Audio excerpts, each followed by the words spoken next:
Então, começa falando do processo de fazer o filme com Antônio. O que aconteceu foi o seguinte, a gente, bom, enfim, eu e o meu marido, Miguel, a gente trabalha com cinema e fizemos um curta juntos, dirigindo, antes desse. E aí, pensando sobre qual é o próximo projeto, não sei o quê, a gente falava muito sobre isso em casa, não sei o quê. Isso, Tonton tinha 3 anos, recém-feito, assim, era bem pequenininho. Aí, um dia ele virou e falou assim, vocês só falam de cinema, não sei o quê, também quero trabalhar com cinema. Aí a gente falou, Tonton, você quer fazer o quê, então? Você quer trabalhar como o quê? Eu quero ser atriz. A primeira coisa que ele disse. Aí a gente começou a rir e falou, não, eu quero ser atriz, não sei o quê. Faz um filme que eu vou ser atriz. Aí ele começou botando essa pilha e aí a gente ficou pensando, vamos escutar, né? Manifestou um desejo, vamos pensar, pensamos 1 milhão de ideias, não sei o quê, até que começamos a pensar que, de repente, o filme poderia ser um espelho caricaturado da nossa relação familiar. Ou seja, 2 pais que trabalham com cinema, obsessivos, só falam disso, passa o jantar falando disso, o menino ouvindo, não sei o quê, e que isso poderia estar ali, causando sinapses na cabeça dele. E aí a gente começou a pensar que, então, de repente, ele poderia ser ali um broto de pequeno cineasta, né? Começando a descobrir o cinema desde os primórdios, até descobrir que aquilo, enfim, que ele podia filmar, mas que ele também poderia montar.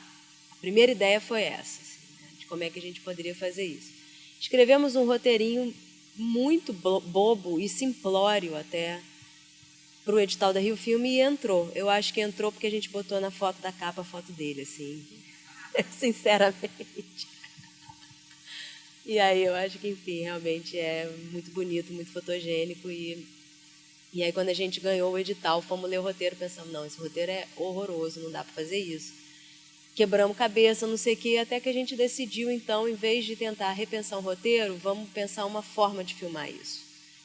Primeira coisa que a gente decidiu foi sair do Rio, passar 1 mês fora em residência com ele, e escolhemos Paquetá porque, enfim, é aqui do lado, é um lugar que a gente adora e muito calmo e que está fora da realidade, ou seja,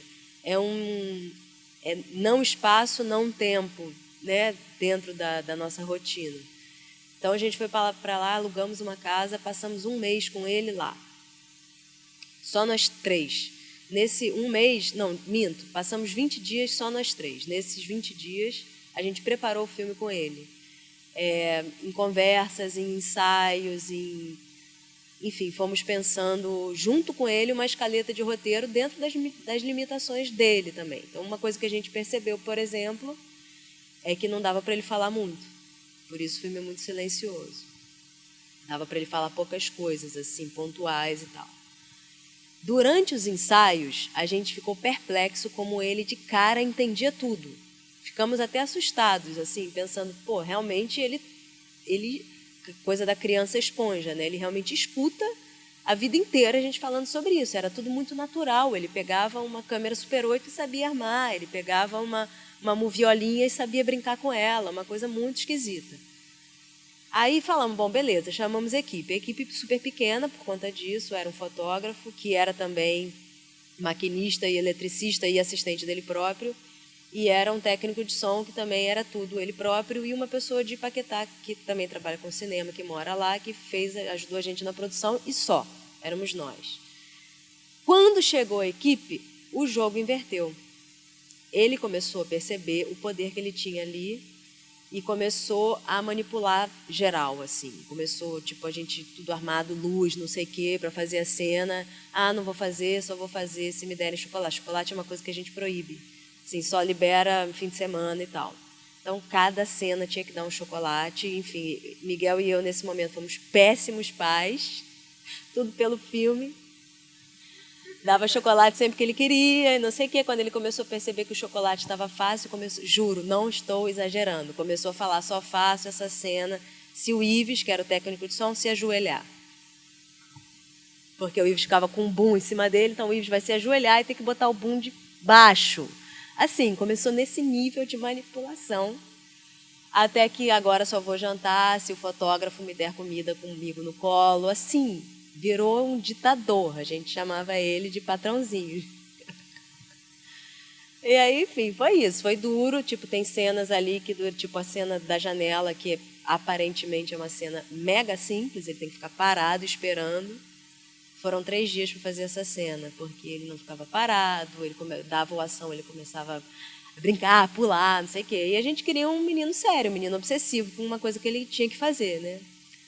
Então foi isso. Foi complicado, mas funcionou. Acho. Oi? Então, aí, quando a gente foi montar, ele entendeu o filme inteiro, ele sabe sobre o que é o filme. Quando a gente foi montar, ele começou a ter um sentimento de negação. Ele não queria ouvir, ele não queria falar sobre o assunto, as pessoas perguntavam, e seu filme, seu filme, seu filme? Ele mudava de assunto, ficou puto, não sei o quê. Aí ele rejeitou, não queria. A gente chamava ele não queria. Ah, vem ver o primeiro corte, não quero. Ele começou a aceitar o filme de novo quando a gente apresentou para alguns poucos amigos e a minha mãe, a avó dele, né, não sei o quê. E aí ele começou a ver que as pessoas gostavam, riam dele, elogiavam. Ele começou a aceitar de novo e teve seu ápice quando a gente teve a estreia em Tiradentes. E aí, não sei se vocês já foram a Tiradentes, é um cinema gigante, lotado. E era uma sessão de adultos, não é um filme de criança, era uma sessão às 11 da noite. Ele era a única criança ali naquela sessão. E aí, quando ele estava mega nervoso, foi para o palco, falou boa noite, todo nervoso, não sei o quê. Quando terminou, era o último filme da sessão, e teve realmente bastante aplauso, uhul, não sei o quê. Ele subiu na cadeira e falou, mamãe, conseguimos! Aí eu acho que ele sacou, tipo, ele entendeu aonde a coisa chegava. Bom, o filme é lindo, adorei. Tudo lindo, né? Fotografia, figurino, maravilhoso. Eu li entrevistas suas sobre o filme e que você dizia que tinha um roteiro, mas que foi tudo muito feito na montagem. Uhum. O que tinha no roteiro que foi transformado na montagem, que foi diferente, que foi proposto para ficar diferente, para ficar outra coisa? Você entende a pergunta? Sim, entendi. O primeiro corte do filme tinha 3 horas e 20 minutos. Isso já é uma coisa. O filme acabou ficando com 1 hora e 40. Ele tinha... A primeira coisa que a montagem, na hora, a gente percebeu é que tinha toda uma história paralela que era da família da Rosa, que era a mãe meio louca, meio esquizofrênica, o pai meio vegetal, e que, quando eu li no roteiro, era tão bem escrita e fazia tanto sentido que nem eu e nem ninguém detectou que aquilo ali não ia ter nada a ver com a história, não ia caber na história. Então, isso foi a primeira coisa que foi detectada. Era tipo 40 minutos desse núcleo familiar. E que nem diria que é ruim, não é ruim. É até bom. Assim, bem filmado, enfim. O Fernando é um super diretor, os atores estão bem, mas fugia completamente do cerne da questão. De onde veio essa mulher? Que na verdade não carece. E o que a gente começou a notar também é que o filme, então, afinal, era esse delegado que costura os 2 pontos de vista, as 2 versões da história. E quando ia para a família dela, aí descambava, aí ficava uma coisa sem ritmo, que saía da costura, enfim, isso foi a primeira coisa. E a segunda coisa, que foi o que mais deu trabalho, porque, enfim, é um filme de poucos cortes, o Fernando trabalha muito no plano sequência, óbvio que tem umas sequências que tem plano contra plano, mas a maioria era plano sequência, e que esse é realmente o estilo, o tesão dele é esse. Então, o que mais deu trabalho, e que a gente ficou ao longo de 1 ano, óbvio que não trabalhando sempre, mas parando, voltando, tentando resolver, era esse balanço entre uma história e outra, porque ele não era assim, tão divididinho. Primeiro vamos contar a história dele, depois vamos contar a história dela.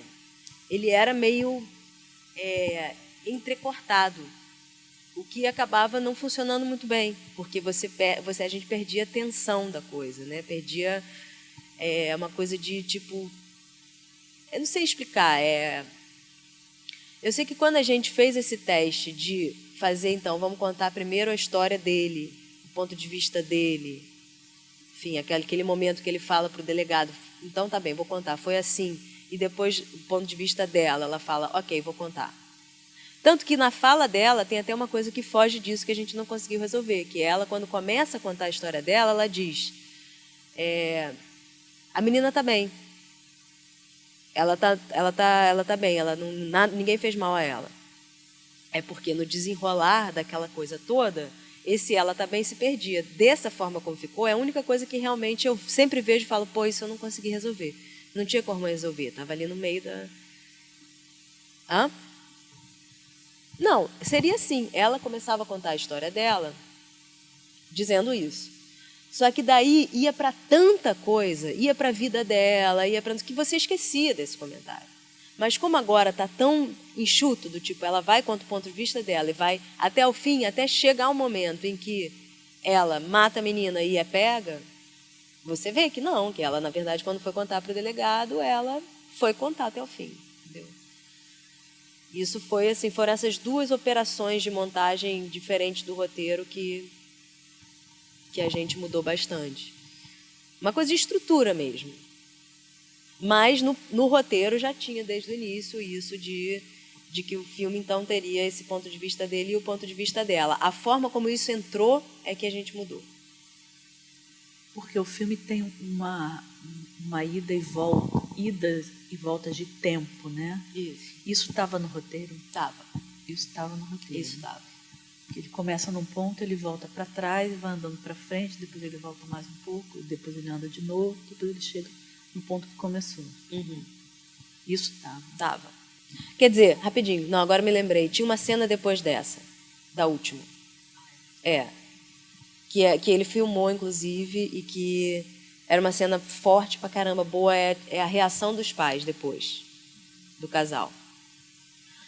Mas era assim...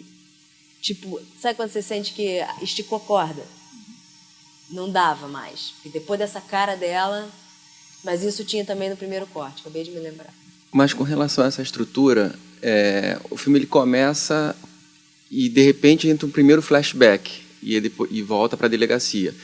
E aí depois entra um outro flashback. E do meio para o final, o flashback vira o filme, né? A gente quase não vê mais a delegacia. Isso é legal, porque quando você começa a ver aquele flashback, então o flashback vai explicar o que está acontecendo, e de repente não, de repente o filme deixa de ser um flashback, o flashback passa a ser o filme.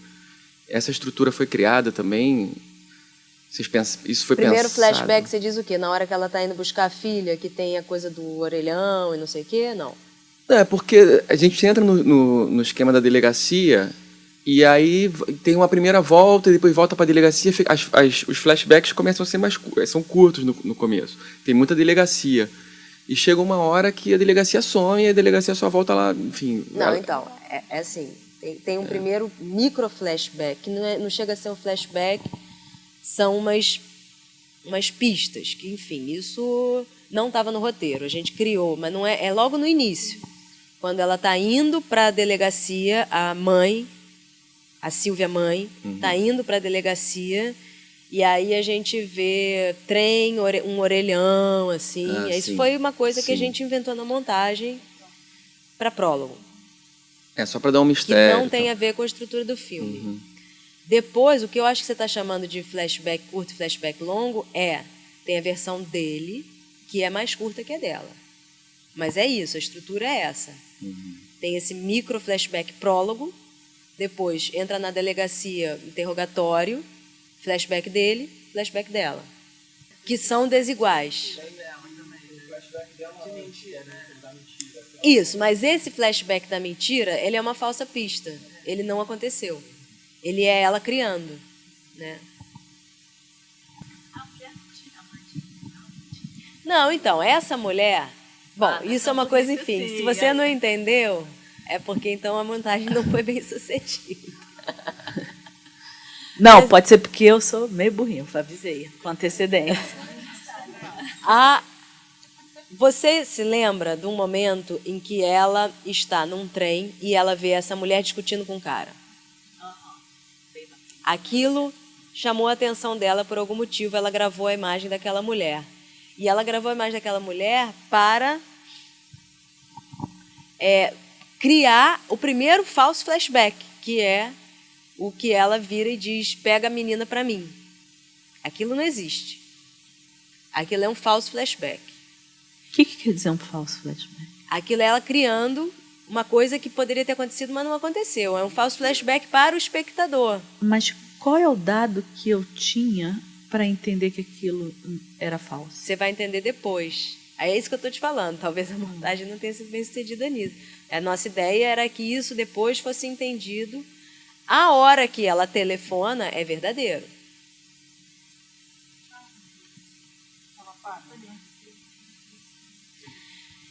Tem uma coisa que a gente cortou na montagem, que era, porque o filme estava ficando muito longo, mas assim, que era, ela encontra com aquela mulher no trem, ela, enfim, por algum motivo aquela mulher chama a atenção dela, e depois ela segue aquela mulher. Isso a gente cortou, ela seguindo aquela mulher. Ela segue aquela mulher até que aquela mulher se desfaz do namorado e vai para o bar, que é quando ela vira e fala, te dou R$50 para você ligar para o cara. A gente fez uma elipse, que talvez não tenha funcionado. Aquela mulher não merecia um filme só para ela? Merecia, eu acho Porra, ela foda. 5 filmes. Ela é foda. Eu fiquei apaixonada por aquela mulher. Cara, ela é atriz do Zorra Total. Gente, ela é maravilhosa. Eu não vejo Zorra Total, eu vi essa mulher no filme pela primeira vez. Eu falei, Fernando, que atriz é essa? A mulher sempre que aparece eu rio. E olha que eu já vi essa mulher 800 vezes. Ela é espetacular. Ela é espetacular. Não, ainda tem uma outra coisa, um detalhe do filme de direção que também diz da montagem, que é o seguinte. O Fernando trabalha com improviso. Os diálogos, eles têm uma base, mas os atores improvisam a partir desta base. Então, assim, tem cenas que, enfim, a gente encontrou o tempo dessas cenas, que elas, tipo, o plano sequência dela durava 8 minutos e no filme tem 2, né? Então, e essa mulher, a Thalita, que é o nome dela na vida real, cara, o improviso dela dá vontade de botar tudo, entendeu? Imagina. Tipo, tá pagando sugestão, isso não tá escrito. Vai ficar me pagando sugestão. Além de corno, é surdo. A mulher é muito gênia, cara. Ela é espetacular. Muito, ela, assim, a gente só cortou realmente a cena que a Leandra segue ela, porque não é uma cena sem interesse. Mas essas cenas de diálogo dela, eu queria sempre ficar botando cada vez mais, porque ela é muito boa. Tem aquele plano que o cara fala assim, tira a calcinha, fala, repete a frase. Aí ela faz tudo, chora, aí ele sai, né? Aí fica um tempão nela. E aí eu estava ali com a minha alma de montadora e aí eu falei assim, pô, eu cortaria, já vi, já deu, já encheu o saco, já sofri, já acabou, já esvaziou. Aí que ele volta, né? E aí você falando agora do plano, da vontade dele fazer muito plano sequência, eu fico me perguntando se você sofria com isso de ter uma coisa que não tem solução, né? Porque ali não tinha como cortar, quer dizer, não que alguém quisesse cortar além de mim, mas caso você quisesse, você fica presa, né? Ao plano sequência, ele te amarra um pouco nas coisas, né? Sim, cara, mas eu vou ter que te admitir uma coisa. Eu tô cada vez mais apaixonada pelo plano sequência. Uhum. Eu realmente, eu assim... também adoro, né? Porque o plano sequência me dá uma sensação de que a coisa sem truque acontece, exatamente. E, enfim, muito por influência do Fernando, que, enfim, é meu amigo de muitos anos, eu montei os curtas dele, e já vinha teve, não todos, mas assim, teve um curta que ele é muito ensaio para esse filme, que eu não sei se vocês viram, Trópico das Cabras, que trabalha já com o tema amor doente, é outro tipo de amor doente, mas trabalha também já com esse tempo do plano sequência. Que assim, primeiro você tem o prazer da mise-en-scène dos atores de uma forma como eu acho que nenhuma outro tipo de decupagem vai te dar. E se os atores forem bons, então isso é foda. Se os atores forem ruins, fudeu. Eu já trabalhei, não vou citar nomes, eu já trabalhei num filme em que o diretor tentou o plano de sequência, os atores eram ruins. A sorte dele é que ele fez 4K. E aí a gente reenquadrou tudo. Fechou, fez cortes, deu tempo. Mas eu acho assim, nesse caso desse filme, eu tive muito prazer, porque os atores estão muito bem. Vou te dizer que assim, no material bruto, eles não estão nem tão bem quanto eles estão montados. Quando eu vi o material, porque horas e horas de improviso, você fala uma hora, puta que pariu, né? Mas quando eles são montados, e aí eu acho que na coisa do plano sequência, na hora eu pensei assim, caramba, cara, realmente genial. Esse diretor e esses atores sabiam o que estavam fazendo, porque quando você monta, você fica assim, porra, a Leandra Leal é uma, por exemplo, que eu acho que assim, montada, acho ela muito fera. Todo então, assim, mundo está muito bem. A mãe, a Silvia verdadeira, é muito boa. É muito boa também. Karine Telles também, eu acho. É a professora, a dona da creche. Ô, Karen, me fala, por favor, de um corte, que eu acho que é difícil dizer, né? Um corte, melhor corte, sei lá, mas eu gostei muito. Que elas estão na cama e deixa uma coisa ali no ar, uma coisa ambígua. Qual foi? É isso mesmo? Cara, é isso mesmo. Elas não transam, não. Mas assim... mas deixa. Mas tá ali, né? Tipo, olha, eu vou dizer que assim, teve um corte anterior a esse que eu fiz e que o diretor travou, que ficava ainda mais insinuado. Que era uma coisa, elas paravam, ficavam se olhando e a Leandra... tipo, ia um pouquinho mais, se ajeitava na cama um pouquinho mais para perto da outra e parava assim. E ele falou, não, menos. Mas elas não chegam a transar, não. Ele achou que ali ficava mais elegante, que ficava assim, mais no ar. Eu acho que ele tem razão. Concordei,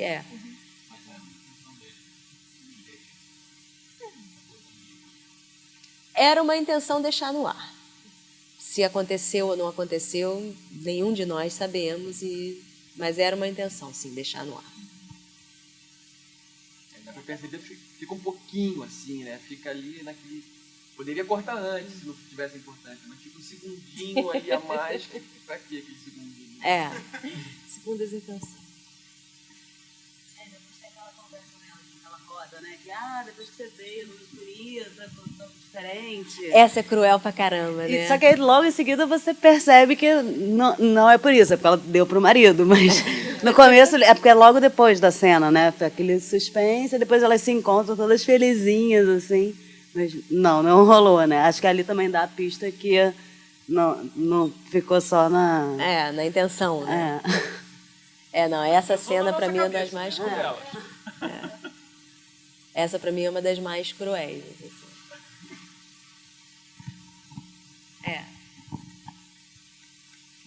A Leandra ganhou 500 prêmios com esse filme. Foi a única atriz.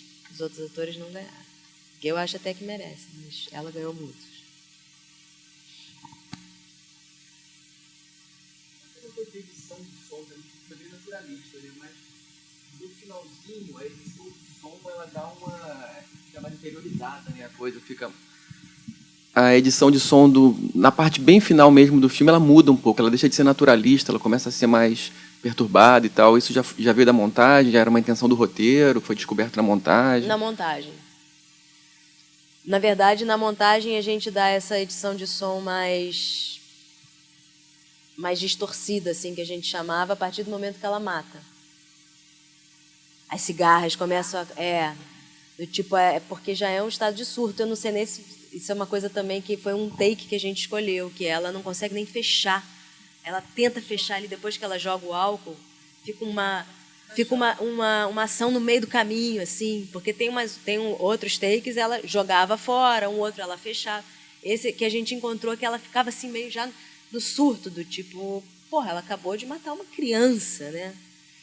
E a gente não vê, a gente olha só para ela, então já é um estado de surto mesmo. Eu senti a primeira diferença, na verdade, quando ela chegou em casa, depois do aborto, que ela chegou em casa e ela tá no banheiro, e aí fica só a respiração e o cordão. Agora são só esses dois sons que se escutam, né? Sim, não, desculpa. Sim, teve esse... Nesse momento, isso também foi uma sugestão da montagem.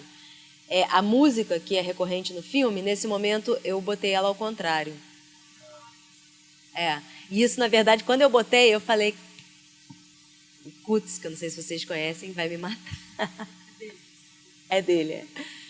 Aí, mas eu botei, Fernando gostou, e aí eu ainda falei, caramba, o Kutz vai ficar chateado, não sei o quê. Ele falou, vamos mostrar. Aí quando a gente mostrou, o Kutz falou, porra, demais, não sei o quê, ficou. Mas vem daí, exatamente desse momento que ela começa a tomar cachaça, cai no arroz, não sei o quê. É daí que começa, o trem fica mais alto.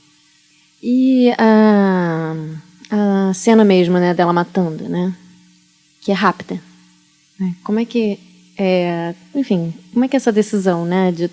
Porque eu imagino que devesse ter alguns takes e era isso mesmo, sempre foi pensado para ser rápido, porque eu acho que assim, dá um susto. Engraçado, né? Porque se a gente fosse pensar, de repente, de criar um suspense, né? Em tese, levaria mais tempo, né? E um clima. Só que assim, eu acho que leva mais susto do que qualquer suspense, entendeu? Porque ninguém espera. É porque, assim, uma coisa, isso já veio do roteiro. Uma coisa que o Fernando sempre afirmou muito sobre o filme é que é o seguinte, o filme não é sobre a morte dessa menina. O filme, na verdade, o crime que ele comete com ela é muito mais valorizado no filme. Ele arranca um filho dela, ou seja, também é um assassinato. Então, a ideia era essa, era do tipo não valorizar demais essa morte. Teve um dos tratamentos, não foi um dos tratamentos do roteiro, antes do que foi filmado, o assassinato era logo no início. Do tipo, não vamos botar suspense nisso. E foi até uma coisa de laboratórios que falaram para ele, não entendo a ideia, mas não, é melhor deixar o assassinato no final, porque você mata a suspense do filme, se você quer fazer um filme de suspense. O filme também é de suspense, né? Então, isso foi uma decisão que veio a posteriori do assassinato estar no fim. Mas esse não é o tema central do filme, a morte da criança. E sim o amor doente, que é um tema do diretor, a questão desse amor que adoece. Do roteiro, você teve muita modificação na hora da edição ou ficou muito fidedigno ao roteiro? Porque pareceu que o Fernando bateu muito nisso, que ele tinha trabalhado muito roteiro durante muito tempo, ele não queria errar, o primeiro longa, né?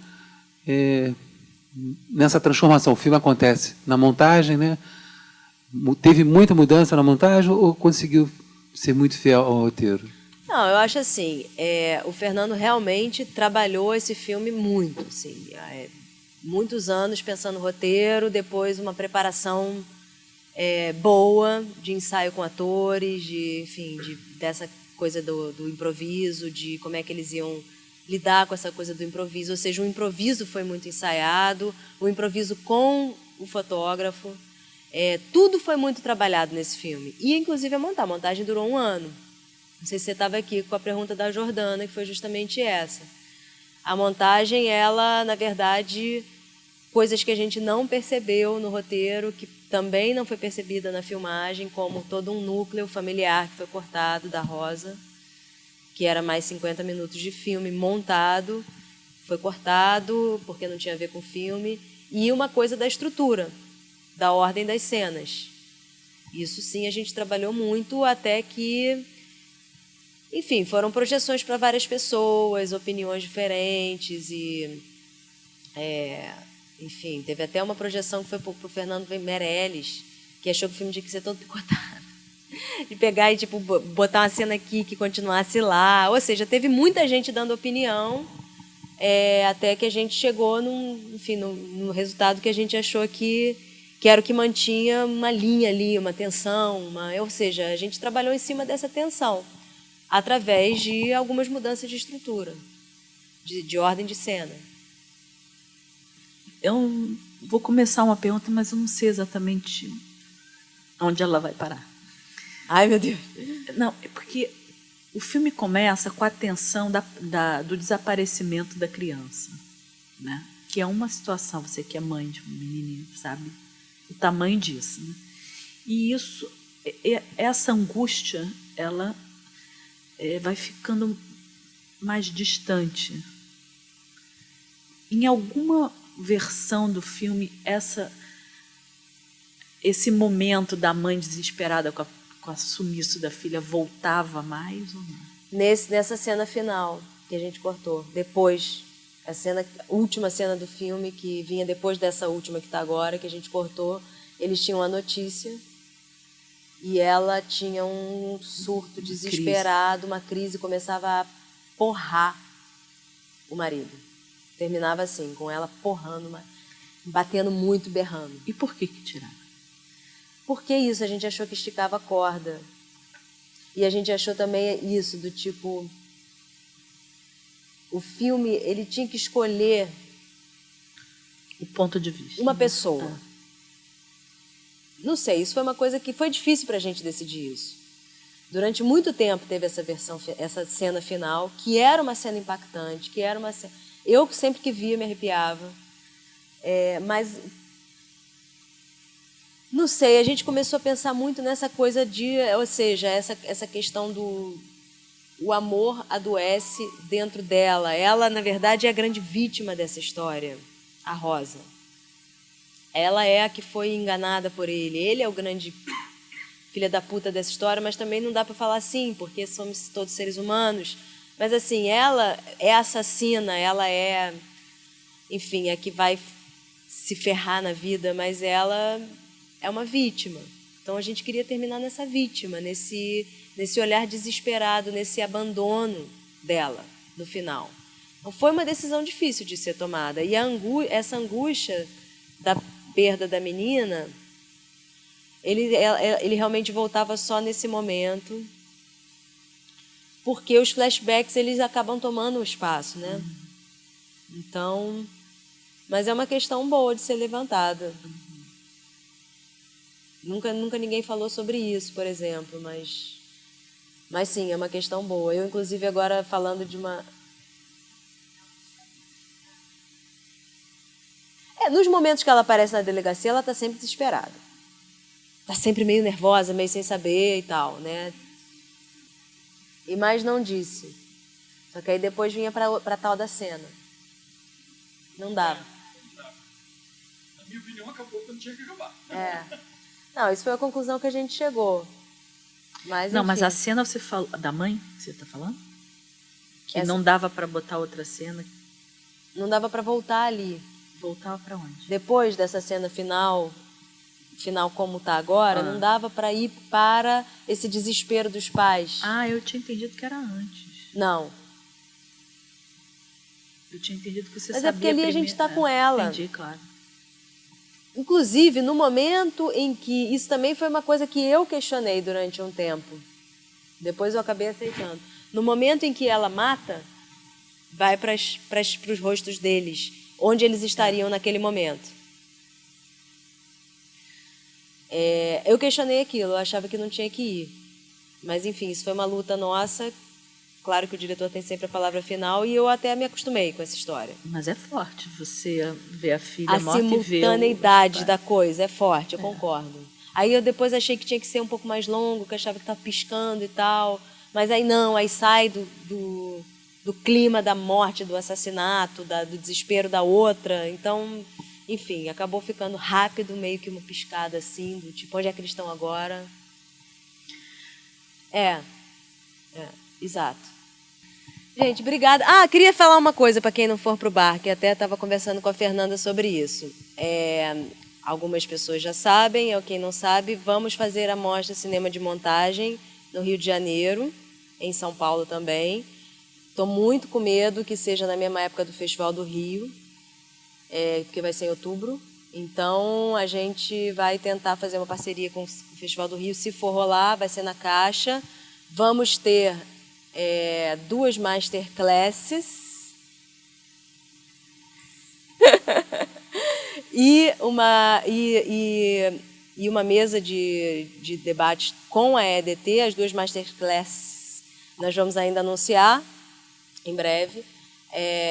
E a mesa da EDT, enfim, o povo da diretoria, a galera que está aí nas organizações, decidem quem é que vai fazer a mesa, qual vai ser o tema e tal, mas vai ter um dia para isso, um espaço para isso. E os filmes todos de montagem, só para a galera ficar ligada já, a gente vai, a data agora não, vai ter um novo catálogo,